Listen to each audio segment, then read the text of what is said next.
क्या आपने कभी सोचा है कि आपके जीवन में जो दुख है वो सच में सिर्फ इस जन्म के हैं? क्यों कभी कोई निर्दोष पीड़ा सहता है और कोई अपराधी सुख में जीता है? क्यों कुछ रिश्ते पहली मुलाकात में ही अपने लगते हैं और कुछ बिना कारण दूर हो जाते हैं? क्योंकि आत्मा खाली हाथ नहीं आती, वो अपने साथ लाती है संचित कर्मों की अदृश्य पोटली। उसी में से कुछ बनते हैं प्रारब्ध, जो हमें इस जन्म में भोगने होते हैं। पर एक शक्ति अभी भी हमारे हाथ में है, वो है क्रियमाण कर्म।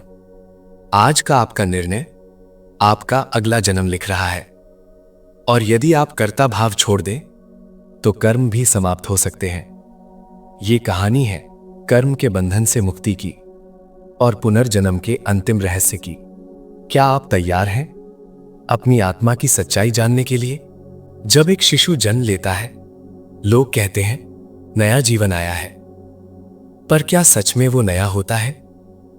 ऋषियों ने कहा है, आत्मा कभी नई नहीं होती, वो केवल शरीर बदलती है। और हर बार जब वो नया शरीर धारण करती है, वो अपने साथ एक अदृश्य पोटली लाती है, जिसमें भरे होते हैं अनगिनत कर्म। इन्हें कहते हैं संचित कर्म। कोई देख नहीं सकता, पर ब्रह्मांड का नियम अटल है। हर विचार, हर भावना, हर निर्णय दर्ज होता है, और फिर उसी पोटली से कुछ कर्म चुने जाते हैं जिन्हें उस जन्म में भोगना होता है। वही है प्रारब्ध। और जो अभी हम कर रहे हैं वो है क्रियमान। गंगा के किनारे बसे एक छोटे से गांव में जन्मा एक बालक आरव।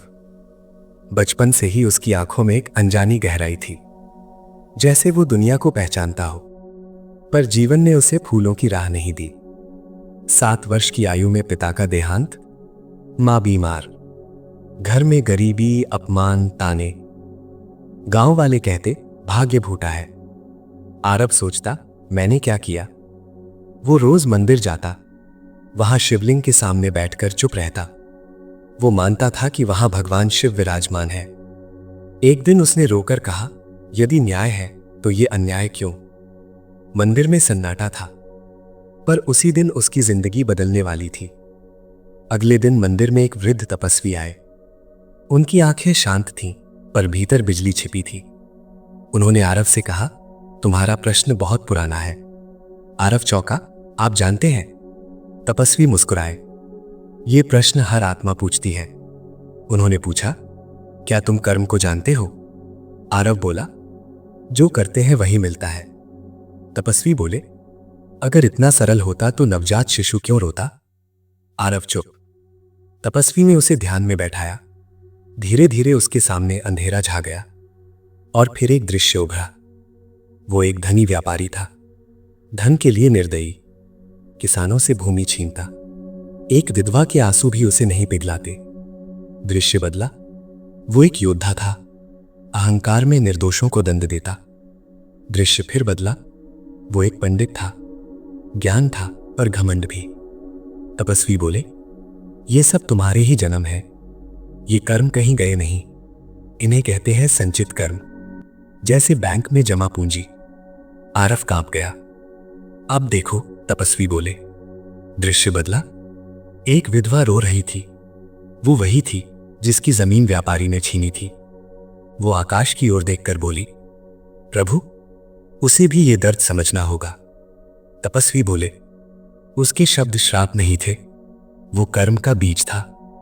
आज तुम्हारे पिता की मृत्यु, तुम्हारी गरीबी, ये उसी बीज का अंकुर है। इसे कहते हैं प्रारब्ध कर्म। आरव की आंखों से आंसू बह निकले। तपस्वी ने गंभीर स्वर में कहा, प्रारब्ध बदला नहीं जा सकता, जैसे छोड़ा हुआ तीर वापस नहीं आता। पर अब सुनो सबसे बड़ा रहस्य। तुम अभी जो कर रहे हो वो है क्रियमाण कर्म। यही भविष्य का संचित बनेगा।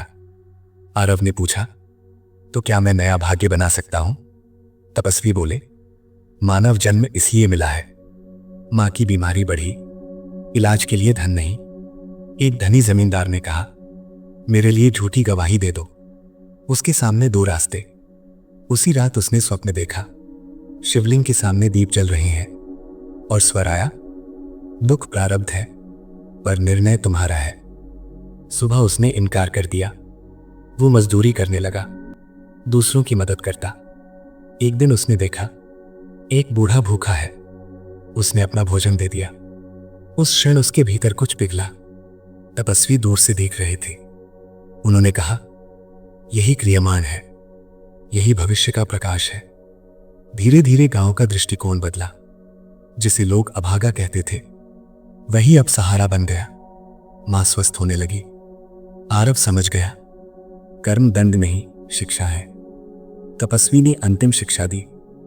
संचित कर्म विशाल सागर है, प्रारब्ध उसकी एक लहर। क्रियमाण तुम्हारी नाव। यदि नाव सही दिशा में है तो लहरें डुबो नहीं सकती। आरव ने पूछा, क्या मुक्ति संभव है? तपस्वी बोले, जब क्रियमाण इतना शुद्ध हो जाए कि नया संचित ना बने, तभी मुक्ति है। आरव मंदिर गया। उसने शिवलिंग पर जल चढ़ाया और कहा, हे प्रभु, अब मैं भाग्य से नहीं डरता। मैं अपने कर्म से जाग चुका हूं। हवा चली, घंटी बजी और उसके भीतर एक शांति उतर आई जो शब्दों से परे थी। उसे लगा जैसे जन्मों का बोझ हल्का हो गया। आरव अब सफल था। गांव में सम्मान था, मां स्वस्थ थी, मन में संतुलन था। पर एक प्रश्न अभी भी भीतर जीवित था, यदि मैं अच्छे कर्म कर रहा हूं तो क्या फिर भी मुझे पुनर्जन्म लेना पड़ेगा? एक रात ध्यान में बैठा हुआ था। अचानक भीतर एक गहरी खामोशी उतरी और उसे लगा जैसे कोई अदृश्य उपस्थिति सामने खड़ी हो। वही स्वर जिसे वो मंदिर में महसूस करता था। भगवान शिव का मौन आशीर्वाद जैसे वातावरण में घुला था। आरव, क्या तुम जानते हो, अच्छे कर्म भी बंधन बन सकते हैं? वो चौंक गया। प्रभु, अच्छा कर्म भी बंधन? उत्तर मिला, जब तक मैं करने वाला हूं तब तक कर्म बंधन है। आरव समझ नहीं पाया। स्वर फिर आया, यदि तुम दान करते हो और भीतर संतोष आता है, वो भी एक सूक्ष्म कर्म फल है, वो भी संचित बनता है। कर्म केवल पाप से नहीं बनता, पुण्य भी बनता है।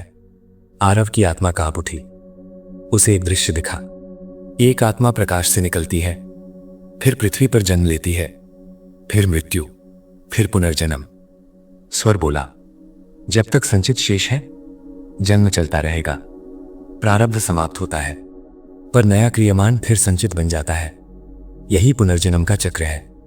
आरव ने पूछा, तो इससे मुक्ति कैसे? निष्काम कर्म। कर्म करो पर फल की इच्छा मत रखो, कर्ता भाव छोड़ दो। आरव ने पूछा, क्या यह संभव है? उत्तर मिला, जब तुम ये जान जाओ कि करने वाला तुम नहीं, सिर्फ माध्यम हो, तभी संभव है। उस रात आरव ने पहली बार महसूस किया, वो केवल शरीर नहीं है। कुछ महीनों बाद भयंकर अकाल पड़ा। गांव में भूख फैल गई। आरव के पास अनाज था, वो सब बांट सकता था या अपने भविष्य के लिए बचा सकता था। उसके भीतर द्वंद्व उठा, यदि सब दे दिया तो मेरा क्या? तभी भीतर से स्वर आया, कर्म का भय छोड़ो, विश्वास रखो। आरव ने सब बांट दिया, पर इस बार उसने भीतर संतोष भी नहीं आने दिया, बस मौन रहा। उसे लगा कुछ भीतर टूट रहा है और कुछ जन्म ले रहा है। धीरे धीरे उसने अनुभव किया, जब वो सेवा करता है तो मैं कम हो रहा है। जब कोई धन्यवाद देता है तो भीतर प्रतिक्रिया नहीं उठती। जब कोई अपमान करता है तो मन शांत रहता है। उसे समझ आया, कर्म से मुक्ति कर्म छोड़ने से नहीं, कर्ता छोड़ने से होती है। वर्षों बाद आरव वृद्ध हुआ। एक रात वो शांत बैठा था, श्वास धीमी थी, आंखें बंद। उसने भीतर पूछा, क्या अब भी पुनर्जन्म होगा? स्वर आया, जिसने मैं को त्याग दिया उसके लिए पुनर्जन्म नहीं। उसने अंतिम बार शिवलिंग का स्मरण किया और मुस्कुराया। उसकी श्वास थम गई, पर उस क्षण कोई भय नहीं था। आत्मा प्रकाश में विलीन हो गई।